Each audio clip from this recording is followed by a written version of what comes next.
नमस्कार। आज हम आरपीएससी सेकंड ग्रेड की सैलरी के बारे में बात करने वाले हैं।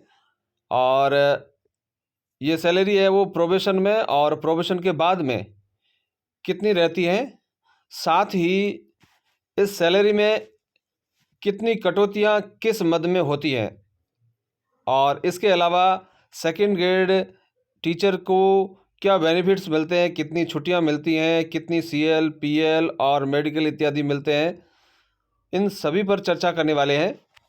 तो आइए वीडियो शुरू करते हैं। और शुरू करने से पहले आपसे एक निवेदन रहेगा कि आप यदि चैनल पर नए पधारे हैं तो इसे सब्सक्राइब ज़रूर करें। और सबसे पहले हम जानते हैं कि सेकंड ग्रेड का जो ग्रेड पे है वो कितना होता है, 4200। और इसके अलावा सेकंड ग्रेड का पे स्केल है वो 9300 से 34800 होता है, और यह लेवल 11 के अंतर्गत आता है।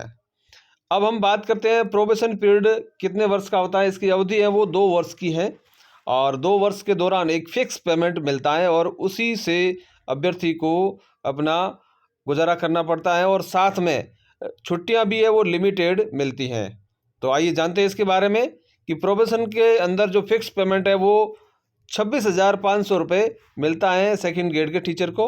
और इसके अलावा डिडक्शन के रूप में 26,500 में से जो कटौतियाँ होती हैं वो 1,758 रुपये की होती हैं, जिसमें आरजीएचएस यानी कि राजस्थान गवर्नमेंट हेल्थ स्कीम के अंतर्गत 658 रुपये की प्रतिमाह कटौती होती है, और इसके अलावा जीपीएफ की कटौती है वो 1100 रुपये की होती है। कुल मिलाकर 1,758 रुपये की कटौती होती है, और यह कटौती है वो 26,500 में से की जाती है। अब हम बात करते हैं कि आफ्टर डिडक्शन यानी कि कटौती के बाद में सैलरी है वो हमारे अकाउंट में कितनी आएगी। तो हमारे अकाउंट के अंदर है वो जो कटौती की गई राशि है उसे हम जब 26,000 में से 26,500 में से घटा देते हैं तो जो शेष राशि बचती है 24,742 रुपये, यह प्रोबेशन के दौरान हमारे खाते के अंदर जमा होती है।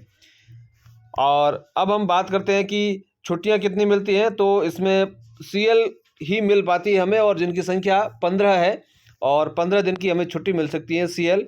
और हालांकि यह एक कैजुअल लीव है जो हमें हमारी आवश्यकता पड़ने पर आकस्मिक अवकाश मिलता है, वही है।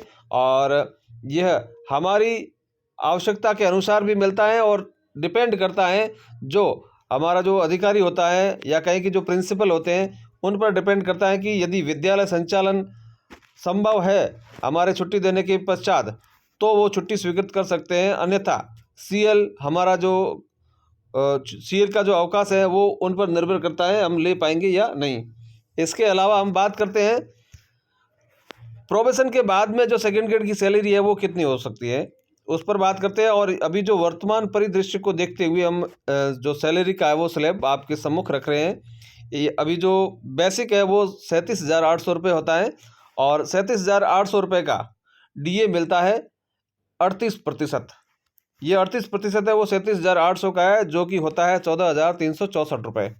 इसके अलावा एचआरए यानी कि हाउस रेंट जो 9% मिलता है ग्रामीण इलाके में, और जो सिटी बड़ी बड़ी है वहाँ पर जो परसेंट है वो 9 से बढ़कर के 18 हो जाता है।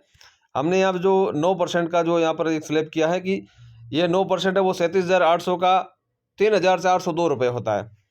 तो इस तरह से जो ग्रांड टोटल के रूप में जो हमारी ग्रोस पेमेंट है वो बन जाती है, सैलरी ग्रोस सैलरी है वो बन जाती है 55,566 रुपये। यह सैलरी है वो ग्रोस सैलरी है, और यह 2 साल के प्रोबेशन पीरियड के बाद में मिलनी शुरू होती है।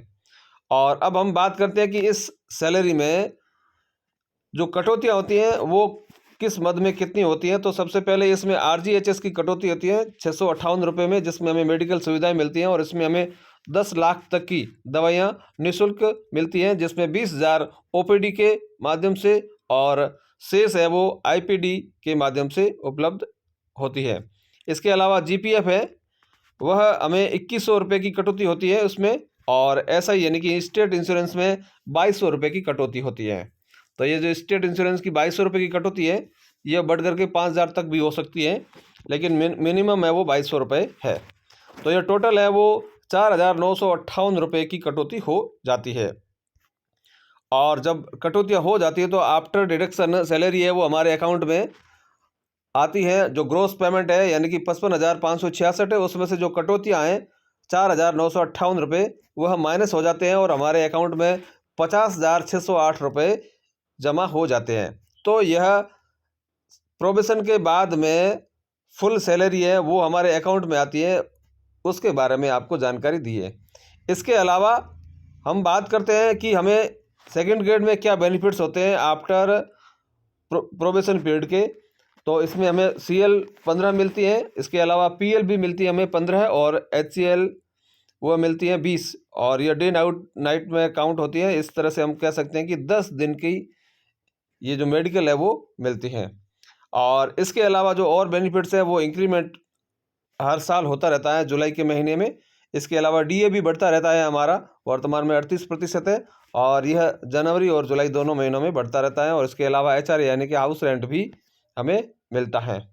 और इसके बाद में जो प्रमोशन की स्थिति है वो है DPC के माध्यम से डिपार्टमेंटल प्रमोशन होता है और इसमें सेकंड ग्रेड से फिर फर्स्ट ग्रेड की यदि आप योग्यता रखते हैं तो आपका जो प्रमोशन है वो फर्स्ट ग्रेड की पोस्ट पर हो सकता है। इसके लिए योग्यता होना आवश्यक है और इसमें जो सेम सब्जेक्ट का होना भी वर्तमान में आवश्यक नहीं है। यानी कि आप यदि साइंस बैकग्राउंड के हैं, आपने किसी हिंदी विषय में आपने MA कर रखा है, तो अभी आप सेकंड ग्रेड साइंस के हैं लेकिन MA आपका हिंदी में है, तो आपका प्रमोशन है वो हिंदी की पोस्ट पर हो जाएगा।